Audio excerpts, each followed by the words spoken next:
இயேசு உங்களை நேசிக்கிறார். பிரியமானவர்களே, இந்த நாளில் ஆண்டவர் நம்மளோடு பேசும்படியாய் வேதத்திலிருந்து ஒரு 2-3 வசனங்களை கூட வாசித்து ஆண்டவர் நமக்கு கற்றுக் கொடுக்கக்கூடிய, நம் வாழ்க்கையில கடைபிடிக்கக்கூடிய காரியத்தை ஆண்டவர் நம்மளோடு இடைபடுவாராக. அது 1 பேதுருவின் புஸ்தகம் 4வது அதிகாரம் 1, 2, 3 வசனங்களை இப்படியாக சொல்லுகிறது. இப்படி இருக்க கிறிஸ்து நமக்காக மாம்சத்தில் பாடுபட்டபடியா நீங்களும் அப்படிப்பட்ட சிந்தையை ஆயுதமாக தரித்து கொள்ளுங்கள். ஏனென்றால் மாம்சத்தில் பாடுபடுகிறவன் இனி மாம்சத்தில் இருக்கும் காலம் வரைக்கும் மனுஷனுடைய இச்சைகளின்படி பிழைக்காமல் தேவனுடைய சித்தத்தின்படியே பிழைக்கத்தக்கதாக பாவங்களை விட்டோய்ந்திருப்பான். பிரியமானவர்களே, இப்படி இருக்க கிறிஸ்து நமக்காக மாம்சத்தில் பாடுபட்டபடியால் நீங்களும் அப்படிப்பட்ட சிந்தையை ஆயுதமாக தரித்து கொள்ளுங்கள்.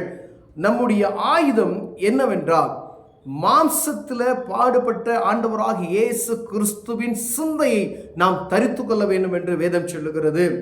ஏன் தரித்து கொள்ள வேணும் அப்படின்னா, ஆயுதமாக தரித்து கொள்ளுங்கள். நான் நிற்பதும் நிர்மூலமாகாமல் இருப்பதும் தேவனுடைய கிருபை. எனக்காக வெளியேறப்பட்ட இரத்தத்தை சிந்தி என்னை மீட்டு கொண்டவர் அவர். தன் மாம்சத்தில் பாடுபட்டு உலக இச்சைகளிலிருந்து என்னை மீட்டு கொண்டார் அப்படின்ற அந்த ஆயுதத்தை தரித்து கொள்ளணுமா? அப்ப ஆண்டவர் எனக்காக பாடுபட்ட, ஆண்டவர் எனக்காக விலைமதிக்க முடியாத அந்த கிருபையை, மன்னிப்பை தந்தது, அதை நாம் என்ன செய்யணுமா? ஆயுதமாக எப்பொழுதும் நாம் தெரிந்து கொண்டிருக்கும்படி அழைக்கப்படுகிறோம். பிரியமானவர்களே, ஒவ்வொரு ரட்சிப்பின் அனுபவத்தை, கிறிஸ்துவின் அன்பை அறிந்து கொண்ட ஒவ்வொரு மனிதனுக்கும் ஆண்டவர் இதை ஆயுதமாக நீ தரித்துக்கொள் என்று சொல்கிறார். பிரியமானவர்களே, சிந்தையை, என்ன சிந்தையை? இயேசு கிறிஸ்து இந்த பூமிக்கு வந்ததின் நோக்கம் மனிதனுடைய பாவத்தை மன்னித்து அவனை மீட்டு கொள்ளும்படியா. ஏன்னா பழைய ஏற்பாட்டின் காலத்தில் நம்ம வாசித்து வரும்போது பாவம் செய்த மனிதன் எல்லாம் ஆண்டவர் என்ன செய்கிறாரு? அழித்து கொண்டே வருகிறதை நாம் பார்க்க முடிகிறது.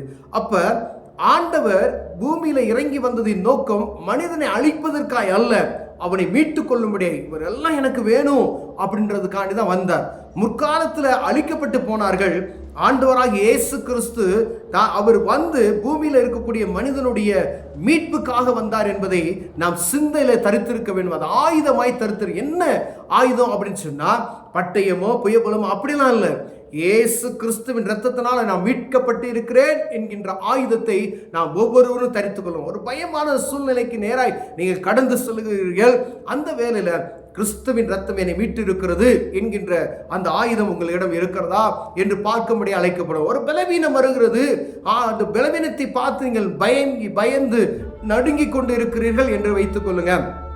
ஆனா இயேசு கிறிஸ்துவின் ரத்தம் என்னை மீட்டு இருக்கிற இந்த ஆயுதம் உங்களிடம் இருக்கிறதா என்று பார்க்கும்படி அழைக்கப்படுகிறோம். ஐயா, ஒருவேளை பேங்க் பேலன்ஸ் இருக்கலாம், படைபலம் இருக்கலாம், ஆள்பலம் இருக்கலாம், உங்களுக்கு அநேக பயங்கரமான ஒரு சோல்ஜர்ஸ் இருக்கலாம். ஆனா எந்த ஆயுதத்தை நீங்கள் வைத்துக் கொள்ள வேண்டும் என்றால், இயேசு கிறிஸ்துவின் இரத்தம் என்னை சுத்தப்படுத்தியிருக்கிறது என்ற அந்த விசுவாசத்தின் நம்பிக்கையின் ஆயுதம் எனக்குள்ளேயும் உங்களுக்குள்ளேயும் இருக்கிறது என்று பார்க்கும்படி அழைக்கப்படுகிறோம். பயங்கள் வரும், சூழ்நிலைகள் நமக்கு நேராக மாறுதலாய் இருக்கும். நம்முடைய பலவீனத்தை காண்பித்து சத்துரு நம்மை பயன்படுத்துவான். வருமானத்தில் குறைச்சலை கொண்டு வந்து நம்மை நடுங்க செய்வான். குடும்பத்தில் சமாதானத்தை கெடுக்க அவன் வழியை தேடுவான். இப்படி பலவிதமான காரியங்களை நம்ம மத்தியில் வைத்து நம்மை பயமுறுத்துவது அவனுடைய வேலை. ஆனா நமக்கு தரிக்கப்பட்ட ஆயுதத்தை என்ன சொல்றாரு பாருங்க. மாம்சத்துல இயேசு கிறிஸ்து என்னுடைய பாவத்தை மன்னித்து அவர் வெற்றி சிறந்திருக்கிறார் என்ற ஆயுதத்தை நாம் தரித்திருக்குமா என்று பார்க்கும்படியாய் ஆண்டவர் அழைக்கிறார். இப்ப ஆயுதம் என்றால் ஆண்டவராக இயேசு கிறிஸ்துவின் இரத்தத்தினால் நான் மீட்கப்பட்டு இருக்கிறேன் என்கின்ற ஆயுதம் என்பதை நாம் அறிந்து கொள்ள வேண்டும். பிரியமானவர்களே, இந்த ஆயுதத்தை எத்தனை பேர் நாம் தரித்து கொண்டிருக்கிறோம் என்பதை தெரியாது.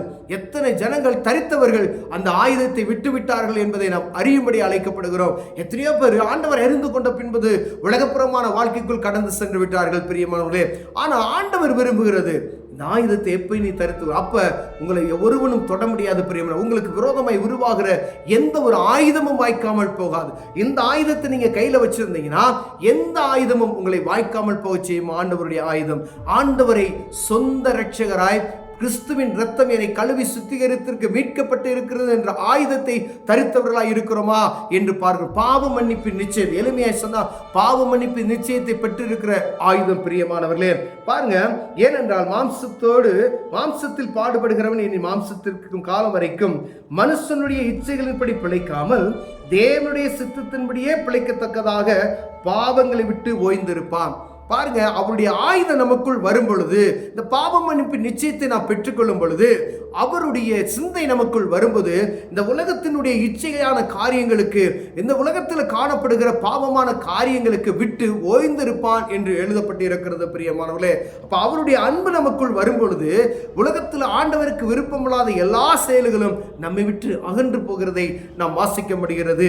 அநேக சேனல்கள் கீழே போட்டுங்க பாத்துங்க. சென்ற வாழ்நாட்கள் நம்முடைய வாழ்க்கையில, கடந்த வாழ்க்கையில் ஆண்டவரை தரித்துக் கொள்வதற்கு முன்பதாய், இந்த பாவ மன்னிப்பு நிச்சயத்தை பெற்றுக் கொள்வதற்கு முன்பதாக, சென்ற வாழ்நாட்களில நாம் புறஜாதிகளுடைய இஷ்டத்தின்படி நடந்த போதும், மற்ற ஜனங்களைப் போல நாமும் நடந்த போதும், அப்பொழுது நாம் காம விகாரத்தையும் துர்யிச்சையும் நடப்பித்து மதுபானம் பண்ணி களியாட்டம் செய்து வெறிகொண்டு அருவருப்பான விக்கிரகாரம் செய்து வந்தோம். எல்லா அருவருப்பான காரியங்களை நாம் செய்து வந்தோம். ஆனால் ஆண்டவருடைய நாமத்தை தரித்து கொண்ட பின்பதுக்கு இதை விட்டு விலகி இருக்கிறோம்.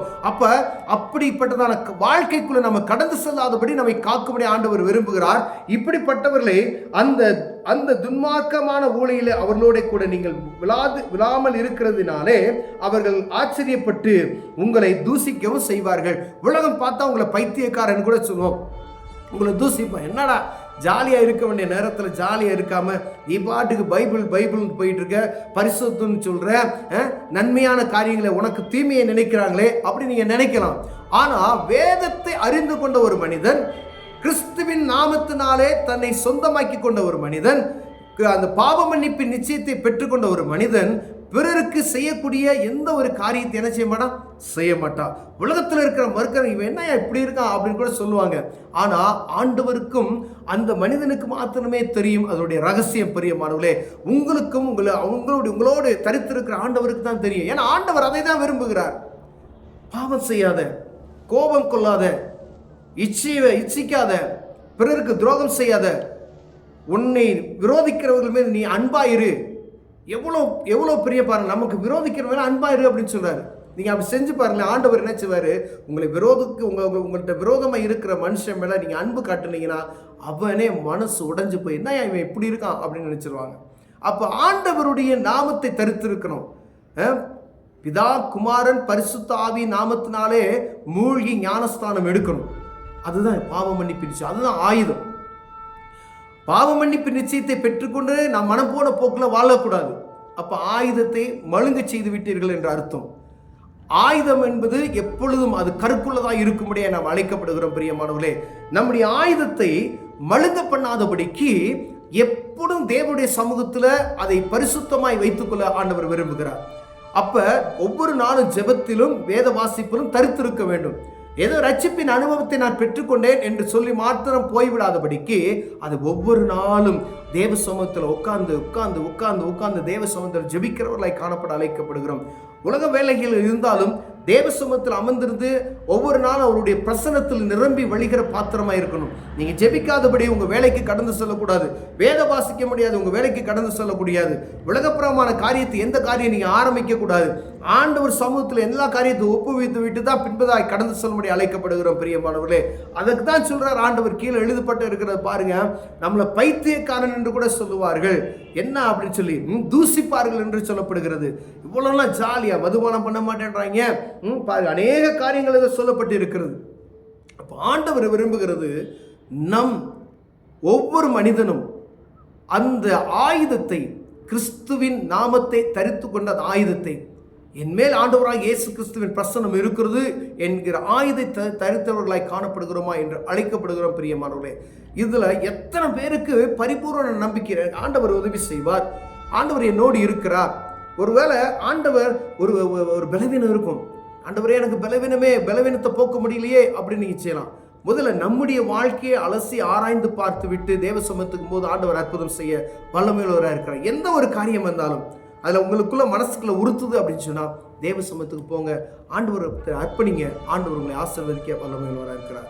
கண்களை மூடுவோம், ஜெபம் செய்வோம். அன்பின் தகப்பனே, ஆண்டவரே இயேசு கிறிஸ்துவின் இரத்தத்தினால மீட்கப்பட்டிருக்கிறோம் என்ற பாவ மன்னிப்பின் நிச்சயம் என்கின்ற ஆயுதத்தை நாங்கள் தரித்தவர்களாய் காணப்பட எங்களுக்கு உதவி செய்யுங்க. இந்த உலகத்தை ஜெயிக்க பாவ மன்னிப்பின் நிச்சயமே ஆயுதம் என்பதை நாங்கள் புரிந்து கொள்ள உதவி செய்யுங்க. எங்களுக்காக சிலுவையில் நீங்கள் ரத்தம் சிந்தி எங்களை மீட்டுக் கொண்டே இருக்கிறீங்க. அதுதான் எங்கள் ஆயுதம் என்பதை அறிந்து கொள்ள உதவி செய்யுங்க. இயேசுவின் நாமத்தில் பிதாவே, ஆமென்.